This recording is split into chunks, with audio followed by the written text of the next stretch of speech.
And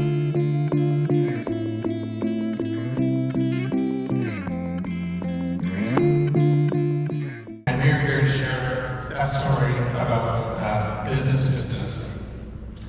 My name is Scott Weston. I'm the Vice President of Business Development at Hemmera, and we are a Canadian environmental consultancy with offices across Canada, but including Whitehorse and Yellowknives. My name is Henderson. I'm the Chief Operating Officer for Det'on Cho Corporation. We are the economic development arm of the Yellowknives Dene First Nation. We're based in Dilo, Det'on, in the Northwest Territories, just adjacent to Yellowknives. Hemmera and Det'on Cho have a strategic business relationship, and we're here to tell you why we decided to go into business together. We said getting into bed together, but going into business is no faster. So I'll give a little background on Det'on Cho and Northwest Territories, I guess. So we've been working in a consultative environment for several years in the Northwest Territories, and I think there's many reasons for that, some industry related, but when we look at our legislative assembly and our leaders, over 50% of our leadership in the legislative assembly is Indigenous. So it lends itself to a more consultative environment, and we have this unique form of government called consensus government, so there you go. And matter of fact, our most recently elected government body has made it a priority to be the second jurisdiction in Canada to implement UNDRIP behind BC, and I'm proud to say that we have the only female premier in Canada, and the majority of our cabinet are women. So I think it's given us some good grounding and good perspective and putting us on the right path. Yellowknife was built on gold mining, but in the early 2000s, gold mining ended. And while that industry created great wealth for many, it left some significant environmental scarring on the land, and it didn't create much of an opportunities, if any, for Indigenous peoples. And in contrast to that, in 1991, diamonds were discovered. And when that industry took hold, you've seen high levels of consultation with stakeholders, governments, and Indigenous groups, which led to the development of impact benefit agreements for affected communities, which led to monetary payments to those communities, employment commitments for those communities, and importantly for us in our business, contracting opportunities. So as a result, Det'on Cho Corporation, we were formed just over 30 years ago. At that point in time, prior to diamond mining, we were struggling to find a niche and what we were actually going to do, how we were going to enter the business world. We've gone from there, and with the help of industry and consultation collaboration, our last fiscal year we ended at 56 million in revenue. So we've come a long way. Our businesses include logistics and catering and transportation, spanning over 16 operating entities. And they're all profitable, but it wasn't always the case. Our interest, so basically we've learned a lot of lessons in 30 years that have allowed us to be where we are today.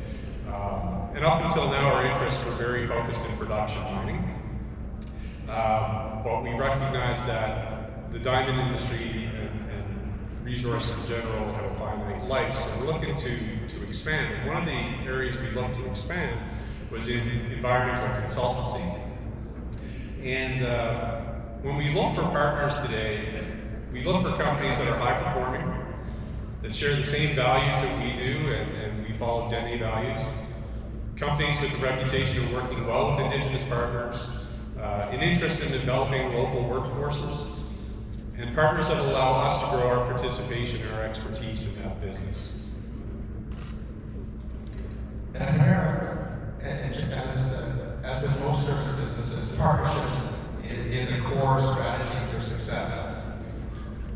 We have intentionally approached partnering differently than many of our peers, and while we've retained a prime focus on the business side of these arrangements, we've looked for partners that are interested in developing and building a relationship that leverages our deep technical expertise and the capabilities, our deep expertise and our capabilities in the pursuit of their specific business objectives. In the case of Indigenous business partners, those business objectives often include community and culture building. And given that the core of our business is the delivery of services in the area of environmental and social sciences, there's been considerable interest in utilizing the depth and breadth of our related technical expertise, particularly in the resource development and energy sectors. Indigenous businesses make great partners, and we take time to understand how our partner wants to benefit from a particular opportunity and mold our partnership to ensure it creates meaningful, lasting benefits. This may include building technical expertise within First Nation community members, providing long-term employment, and expanding business service offerings. This has allowed us at Hemmera to advance our core business objectives related to technical excellence, growth, and diversification within the context of our Indigenous partners' self-defined goals and priorities.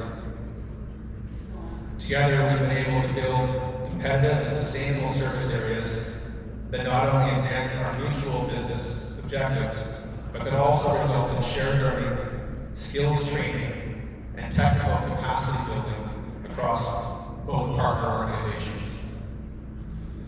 Doing so in a manner that is financially rewarding and sustainable, and that meets or exceeds the needs of our clients is the ultimate goal, and an area that we are jointly and consistently seeking to improve upon with our partner. Our partnership with Det'on Cho is a prime example of this approach, and a prime example of that strategy in action, and one that we are justifiably very proud of. In Canada and BC, UNDRIP and reconciliation are talked about a lot. But in the North, this has been the reality for the past 30 years, and I'd encourage you to focus, to learn from others, and don't just talk, but to take action to support the Indigenous organizations that you are working with to meet their goals. And what does work? Relationships with Indigenous groups are like any successful long-term business relationship, built on trust, through honesty, transparency, and by doing what you said you would do. Not all businesses are the same. Not all Indigenous groups are the same. Businesses evolve and grow through ups and downs, and so do Indigenous groups. And secondly, enter into discussions with an open mind, a willingness to listen, and a recognition that many Indigenous groups use a long-term, multi-generational lens to their decision-making. When we look to partner with Indigenous companies, this is kind of advice time, I guess. When looking to partner with Indigenous companies or communities, I'd encourage openness by all parties involved. Seek to create some understanding of what value everybody brings to the table. Where possible, look to determine the purpose of the partnership. Is it being built to last forever? Is it building partnership just to execute on a project? Is there a desire by the Indigenous group to one day self-perform while we're involved? Do they want to grow? Do they want to gain expertise? Do they want to gain self-sustaining? And if that's the case, design your business plan around that. Make sure that's understood up front, and so everybody can have a positive experience. The end of the day is quite simple. A business-to-business relationship has two parties. The Det'on Cho and Hemmera partnership is successful because we understand the respective needs of each other and of our clients. Where possible, we align ourselves with our client goals. We focus on adding value to projects, and then we do our best to deliver. Thank you. Thank you.